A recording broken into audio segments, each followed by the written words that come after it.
귀신이 떠나면 정신이 온전하여 주님 앞에 안식을 누립니다. 15절, 예수께 이르러 그 귀신 들렸던 자, 곧 군대 귀신 짚었던 자가 옷을 입고 정신이 온전하여 앉은 것을 보고 두려워하더라. 아멘. 귀신이 떠나면 죄의 수치가 가려지고요, 바른 생각과 양심이 살아나고 미쳐 날뛰던 영이 이제는 주님 앞에 앉아 안식을 누리게 된다는 거예요. 그런데 군대 귀신이 떠나고 새 사람이 된 것을 직접 목격하고도 그곳에 살던 사람들은 예수님을 영접하지 않고 여기서 떠나주세요 라고 부탁하는 거예요. 탐욕 쏘는 사람들은요, 물질의 손실을 견디지 못하고요, 또 다른 소유까지 잃어버릴까 봐 예수님 믿는 것과 소유 파는 진리를 듣는 걸 두려워합니다. 싫어해요.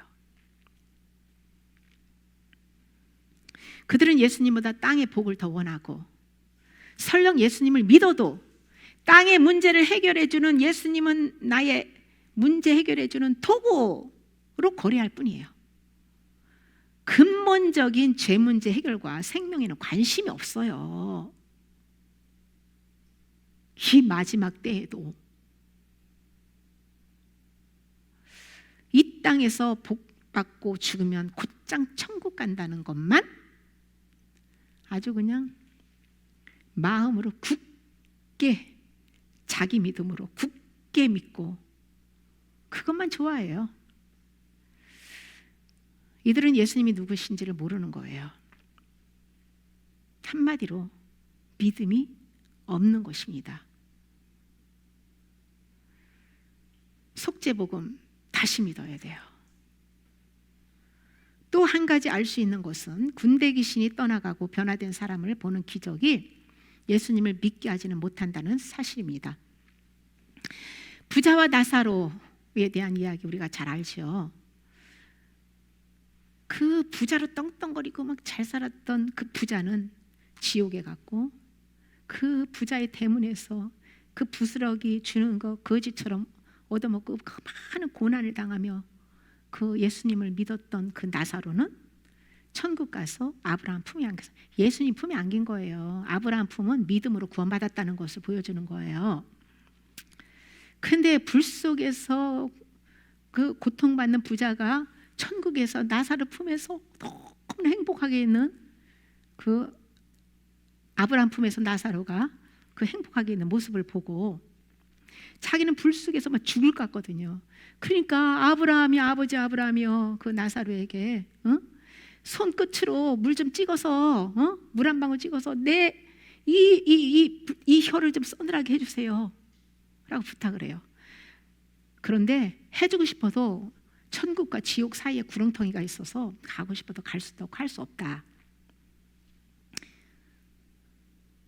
너는 살았을 때 잘 먹고 잘 살았고, 편하게 잘 먹고 잘 살고, 나사로는 고난받은 것을 기억해라 그러잖아요. 그때 그러면 내 형제가 5명이 있는데 나사로를 좀 보내가지고 내 형제들에게 나 지옥에서 이렇게 있는 것을 좀 알려줘가지고 그들도 좀 회개를 할 수 있도록 얘기 좀 해달라고 그러잖아요. 그때 그들은 그 이 땅에서 살아있을 때 그 모세와 선지자들에게 다 그 복음을 들을 거야. 그러니까 모세의 율법, 하나님의 말씀, 한마디로 말씀을 종들에게 들을 거야. 아닙니다. 나사로를 보내주면 그들이 믿고 회개할 겁니다.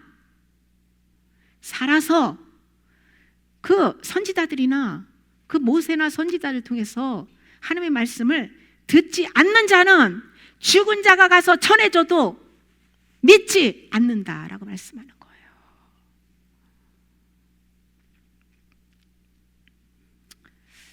눈에 보여지는 많은 기적이 믿음을 주고 회개의 은혜를 주는 것은 아니에요. 구원은 일방적인 하나님의 은혜입니다. 귀신이 떠나가고 병이 치유받는 것들을 많이 내가 그 현장에서 봤다고 해서 내 믿음이 생기는 거 아닙니다. 계시록과 많은 마지막 때의 정보를 많이 내가 꿰뚫고 달달달달 애운다고 해서 휴거되는 거 아닙니다. 진짜 믿어요. 축복과 회개의 은혜를 받기 위해서는요, 날마다 주야로 성경을 소리내서 먹어야 돼요. 믿음은 말씀을 들으면서 나는 거예요. 성경을 소리내서 읽을 때 영의 귀가 듣고 마음에서 동의와 신뢰가 일어남으로 해서 믿음의 반응을 하게 되는 것입니다. 18절 19절, 예수께서 배에 오르실 때 귀신 들렸던 사람이 함께 있기를 간구하였으나 허락하지 아니하시고 그에게 이르시되 집으로 돌아가 주께서 내게 어떻게 큰 일을 행하사 너를 불쌍히 여기신 것을 내 가족에게 알리라 하시니. 아멘. 주님이 함께 있기를 허락하지 않은 것은 귀신이 떠나고 나서 바로 주님의 제자가 될 수 없다는 것을 교훈합니다. 또한 귀신 들렸던 사람은 치유받고 나서부터 먼저 가족과 이웃에게 변화된 모습으로 예수님을 전해야 돼요. 삶의 현장에서 많은 시간 연단받으며 귀신을 끌어들였던 소유들을 버리는 회개의 시간이 필요하다는 것이에요. 하나님이 허락한 정도의 깨끗한 그릇 준비가 되고 또 주님이 제자로 부르셔야만 주님의 종의 길을 걸어갈 수 있는 거예요. 우리는 크고 작은 어둠의 영들의 영향을 받고 삽니다. 치유와 회복을 통해 주님과 친밀한 교제를 하기 위해서는 내 자신의 실체를 인정하고 겸손하게 납작 엎드리는 마음과 자세가 중요합니다. 겸손한 자에게 은혜를 주신다고 했어요. 군대 귀신의 사건을 통해 깨닫게 해주는 교훈 중에 가장 큰 것은 탐욕이 귀신을 끌어들인다는 것입니다. 예수님께서 생명과 연합하기 위해서 소유를 다 팔라고 하신 이유도 귀신이 떠나지 않으면 예수님과 연합할 수 없기 때문이에요. 믿음의 성장을 이루고 영혼의 자유와 평안을 얻는 길은 아담의 소유를 마음에서 파버리고 예수님의 말씀으로 채워나가는 것이에요. 바울은 디모데전서 6장 10절에 돈을 사랑함이 일만하게 뿌리가 되나니 이것을 탐내는 자들은 미혹을 받아 믿음에서 떠나 많은 근심으로서 자기를 찔렀도다라고 증언합니다. 시험과 올무와 여러 가지 어리석고 해로운 욕심, 파멸과 멸망에 빠지게 하는 것이 돈을 탐내는 것이라는 거죠. 돈을 탐내는 것이 일만하게 뿌리이기 때문에 돈의 소유권을 주님께 드리면 많은 죄에서 해방될 수 있는 거예요. 그러나 돈과 모든 소유욕을 내려놓지 않으면 다른 제 문제는 해결하기 어렵습니다. 어느 목사님이 전화해가지고요, 저에게 많은 은사 사역하는 여목사님들이 전부 돈과 묶여져 있다는 말을 했어요. 그렇다면 그 은사를 나타내는 영은 성령이 아니라 무당의 영일 가능성이 많은 거죠. 저도 모든 소유를 내려놓는 회개를 꾸준히 하는 중에도 생각지 않은 헌금이 들어오면 마음이 좋거든요. 그렇다고 해서 돈을 탐하거나 돈이 없어 걱정하며 살지는 않습니다. 모든 인간은 돈신과 묶여져 있어요. 돈에서 자유하는 길은 마음 안에서 쌓인 소유를 버리는 것밖에 없어요. 주인의 자리를 바꾸고 날마다 자아를 부인하며 성령님과 동행할 때 돈에서 자유해질 수 있습니다. 예수님께서 모든 탐심을 물리쳐라고 했잖아요. 우리는 주 안에서 먹을 것과 입을 것이 있은즉 족한 줄 알고 구원의 은혜에 감사하며 기뻐해야 될 줄 믿습니다.